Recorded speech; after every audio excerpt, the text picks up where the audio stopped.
guys, welcome to Stacking the Shelves for the week preceding May 30th. I even knew the date. I actually checked ahead of time, but I still have to look at my calendar. So this week, I know I've been doing these kind of every other week, but I went ahead and did another Stacking the Shelves this week, so you get one 2 weeks in a row. And the main reason for that is because I got quite a few books. So I ended up getting one book for review. I bought 4 books for Kindle, and then I borrowed another 2 for Kindle Unlimited. So I'm going to go ahead and go through them. The first one that I bought, or the first one that I got for review, is Chosen Ones by Veronica Roth. This is already out. It came out early April. For some reason, I don't even know if I ever requested it. I just got given it for review on NetGalley. I am a Veronica Roth fan. I really like the Divergent series, like me and everybody else. And this is another like science fiction-ish series. And I don't really know a lot about it. I do know it's an adult series, I believe, and it is a science fiction one. So I'm excited to read that, and we'll see how it is. All right, so I did buy 4 books for Kindle, and this was part of a deal that Amazon had going on, and I don't know if it's still going on. It might be. I think it ended on the 28th or 27th, but basically if you spent $20 on Kindle books, like ebooks, they'd give you a $10 gift certificate to use for other electronic purchases. So I went ahead and I did this because I have a big list of books that I want to buy for Kindle. Normally I try to like get them from the library or something, but library's still closed, so I'll go ahead and buy them for Kindle. The first one I got is The Story Hunter by Lindsay A. Franklin. This is the final book in the Weaver trilogy. I have like a tickle in my throat. I'm going to grab my tea. Hold on. Oh, all right. We got the tea in my little Hello Kitty Jazz cup, which, I love. All right. So back to the talking about books. So this is the 3rd book in the Weaver trilogy. This is like a young adult fantasy trilogy with a lot of magic. I really, really loved the first book in the series. I thought the second book was pretty good as well. So I'm very curious to see how the whole series wraps up. And I do like this, the covers on these as well. All right, the next one I bought for Kindle is just like a cheap little novella, and that is How to Marry a Werewolf by Gail Carriger. This is the first book in her Claw and Courtship spin-off series. These all take place in the Parasol Protectorate world. I've been kind of going back and getting Gail Carriger books for the Kindle. They're generally pretty cheap. They're all novellas, and I've been wanting to catch up on them for a while. She writes steampunk romance. Sometimes it's more like steampunk adventure. Sometimes it's more romancy. Depends on the novella. But yeah, I'm trying to get caught up on it. So I just released a review for Poison and Protect, which is her Delightfully Deadly spinoff series. And I just finished Defender Defy, which is the 2nd book in that series. So excited to read that. They're very funny books. So it's just great in like this kind of an atmosphere. And then the 3rd book I bought is A Skin Full of Shadows by Frances Hardinge. Hopefully I'm saying Frances Hardinge. I have read 2 books by Hardinge in the last year, and both of them were for review, and I absolutely loved both of them. They were both so, one was A Face Like Glass, and then the other one I just finished for review. Anyways, I love them. I just thought they were so creative and so interesting and so beautifully written. So I'm going back. I'm like, I don't know how I missed this author because she's got a lot of books out. But I'm trying to go back and get some of her books to read. And I was going to get them from the library again, but I went ahead and just bought this for Kindle because, And then the 4th one I bought is one I've heard a whole bunch of amazing things on, and I just haven't ever gotten around to read it. It's been on my to-read list for like ever. And that is Dark Matter by Blake Crouch. I know he's got some other books out. I've just heard that this is such a good book. So many people rave about it. So I was very excited to get it and read it. And that's the last one I bought for Kindle. All right, so then I am doing Kindle Unlimited. I've been on and off with Kindle Unlimited. Last year I signed up with it for Kindle Unlimited for a few months early in the year and just didn't find I I was just having too many books for review. So I wasn't borrowing enough books from the Kindle Unlimited library to make the $10 per month fee worth my money. So I, again, signed up for Kindle Unlimited in either December or January, because you could get 3 months for free, and then it was $9.99 per month after that. So I'm going to be honest, I didn't really use it much in January, February. March, I did borrow one book from the Kindle Unlimited library, but now in May, I have borrowed like 7 books from the Kindle Unlimited library, because I went through a whole bunch last week. But I got 2 more, and both of these are in series that are featured there that I've been reading. The first one is Night Shift Dragons by Rachel Aaron.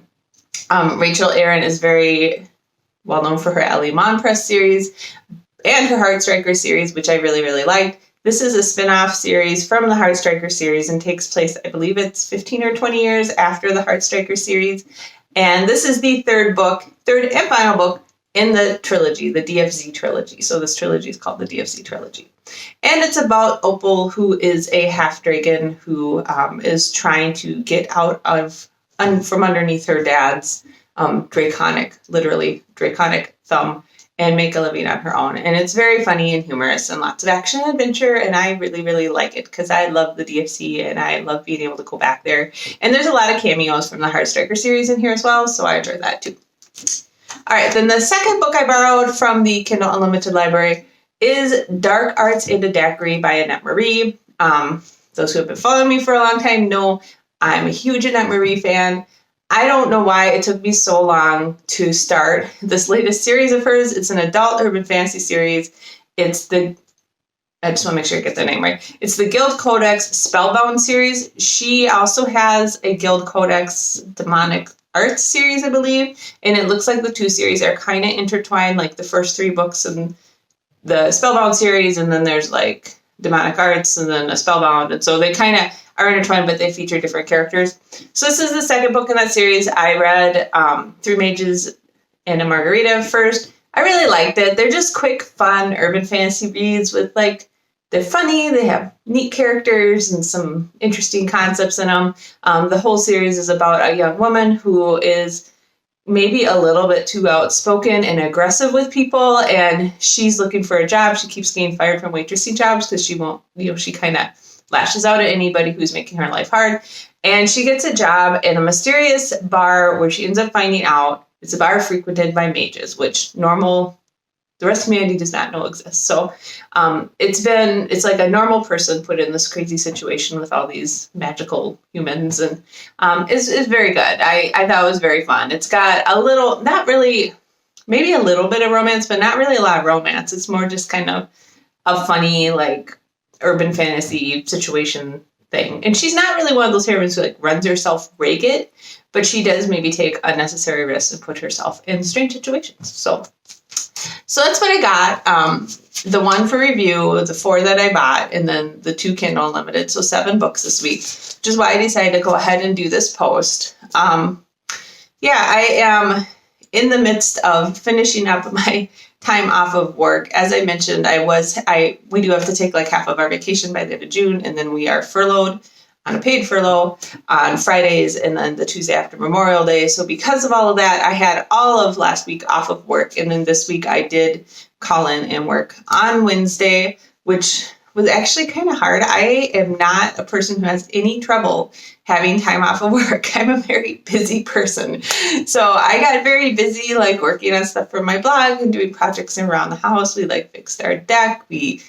I cleaned out the whole basement. We cleaned out the whole basement. My husband also took last week off, so it was nice. And just doing a lot of organizing and getting projects done that have been sitting around forever. I've been spending a lot of time learning some new nail art. So I don't know if you can see it. I did a raindrop nail art on my nails. So they've kind of got little drops that look like water on them. And just doing a whole bunch of stuff. And so then going back to work and having to get through, I think I had 400 emails when I logged in, and trying to get through that and go through all my meetings and get caught up on everything, only to be off again for 4 days in a row after, was not necessarily the highlight of my life or my month, I guess. I will say that I am a little bit disappointed. I was supposed to get access to my lab again next week, and I found out now that that is pushed out, and they have not determined when we're going to get access to our labs again. So I kind of had lined up, I have this huge list of stuff I need to get done in the lab, and I do have a technician that's going in that's like doing some of it, but there's just a lot to do, and I was super excited to start getting some of that done, but I will not be getting that done now. So I'm going to have to kind of I'm a big planner, and I'm going to have to like replan out my next couple of weeks, because everything I thought I was going to be able to do, I can't now. And I was a little bit bent out of shape about it yesterday, to be quite honest. I bitched about it quite a bit to quite a few people, so people know I'm not happy. So hopefully that'll like let my management know that I need to get back into the lab. Again, it's a double-sided coin, right? Like, I want to get back to the lab. I have work to do. I have a job I'm supposed to be doing, right? And I'm getting paid to do this job that I'm not being able to do as well as I want to be able to do. But also, I am a little bit nervous about going back to work, because they don't want us to wear masks, because we are supposed to be telling what room we're in, and there's only supposed to be one person in each room in the lab.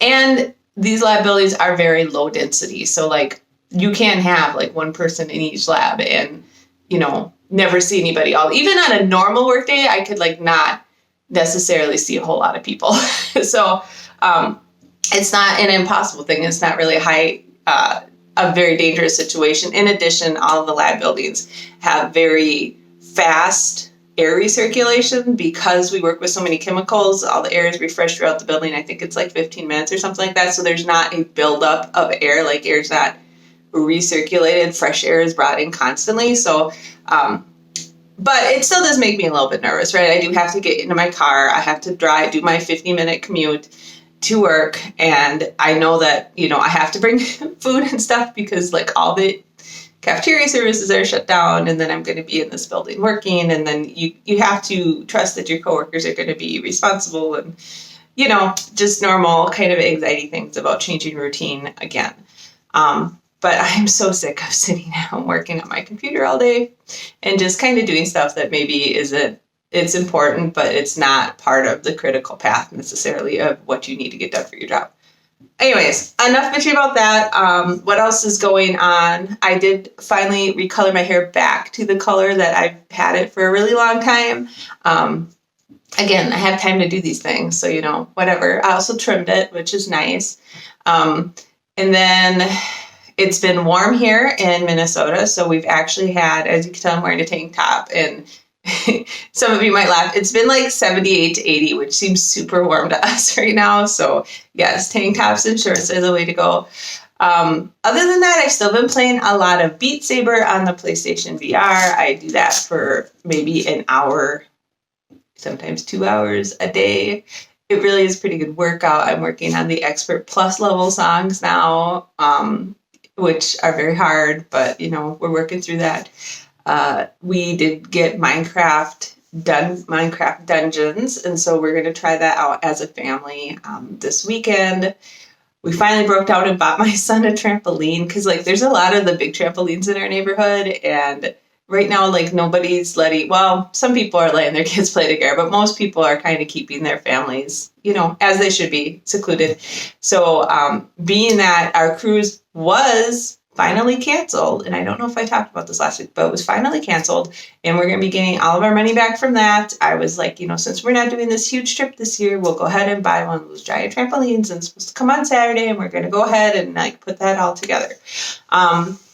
Other than that, not a lot exciting. I'm reading a lot, which I really enjoy. I am trying to finish up audiobooks, which I'm just not getting much audiobook time in. But I'm listening to The Toll right now, which is the final book in the Arc of the Scythe series by Neil Shusterman. And my son already listened to it, and it's been really good. It's just long. It's like 15 hours long, I think. And I am not driving an hour and a half every day or 2 hours every day now. And I'm not taking 9-hour car trips down to the manufacturing plant. So I just don't have a lot of time to read it. I usually listen to it when I'm doing my nails, or I listen to it when I'm doing my hair or laundry or stuff like that. Oh, and that's been our other huge drama. Our dryer broke. Our dryer, we've got kind of a lemon of a dryer. It's only like 3 or 4 years old, but it keeps like, first the heating element went out, so we replaced that. And then a little bit later, the fuse went out. And then we were worried like maybe this stuff is all going out because it's clogged or something like in the vent leading out of the house. So we got a dryer clean kit. We cleaned the whole vent out all the way out to the house. And there was some stuff in there, but it was definitely not clogged. And we bought a little thing to measure like airflow. So like we know how much air is flowing. And then we replaced the fuse again. And then the thermocouple went out, replaced that. And all of this stuff happened over like the last 3 or 4 years, and like so it'll have a problem like once a year. And we just can't. So we finally, the fuse went out again.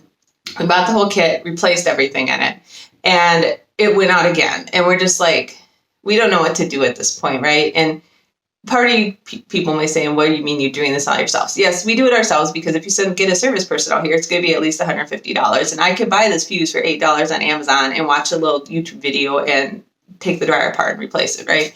And the last couple times we fixed stuff, which was just like last week and the week before, it works for like a day and then it stops again. So we don't know what's going on, and we're very sick of this dryer. So we finally bought a new dryer, and I am not happy we're having to replace it after having it for 4 or 5 years, but I'm sick of fixing it. And sadly, none of the stuff is under warranty. So like, I don't know what to say. And of course we bought it, and then like Best Buy said, okay, we're shipping it Friday, and we're going to deliver Friday. We're like, all right, just drop the box off in the garage, in the driveway.